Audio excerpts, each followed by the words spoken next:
কেন্দ্ৰীয় চৰকাৰে ঘৰে ঘৰে বিশুদ্ধ খোৱাপানী যোগানৰ লক্ষ্যৰে গ্ৰহণ কৰিছিল জল জীৱন মিছন আঁচনি কিন্তু গ্ৰাম্যাঞ্চলত প্ৰশাসনতে পৰিণত হৈছে জল জীৱন মিছন আঁচনি গৰিষ্ঠ সংখ্যক গাঁও আৰু চাহ বাগিচা অঞ্চলত ৰাজ্যে সুফল লাভ কৰা নাই জল জীৱন আঁচনিৰ কৰবাত আঁচনি সম্পূৰ্ণ হলেও ওলোৱা নাই পানী আন কৰবাত আকৌ বিতৰণ কৰা হৈছে অপৰিষ্কাৰ পানী বহু গাঁৱত পানীৰ পাইপ সংযোগ কৰা হৈছে যদিও ৰাজ্যে লাভ কৰা নাই বিশুদ্ধ খোৱাপানী বিভাগীয় মন্ত্ৰীৰ দম্ভালি আৰু ঠিকাদাৰৰ ময়মাতালিত পণবন্দী হৈছে সাধাৰণ জনতা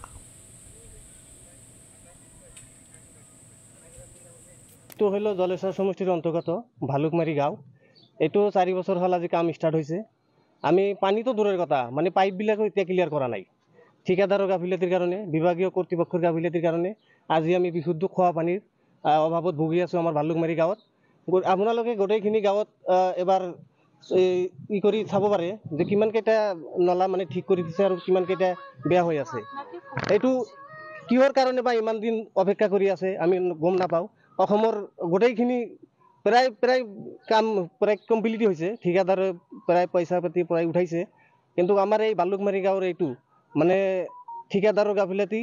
আৰু বিভাগীয় কৰ্তৃপক্ষৰ গাফিলতিৰ কাৰণে আজি আমি ভালুকমাৰী গাঁৱৰ ৰাইজে এই বিশুদ্ধ খোৱা পানীৰ অভাৱত ভুগি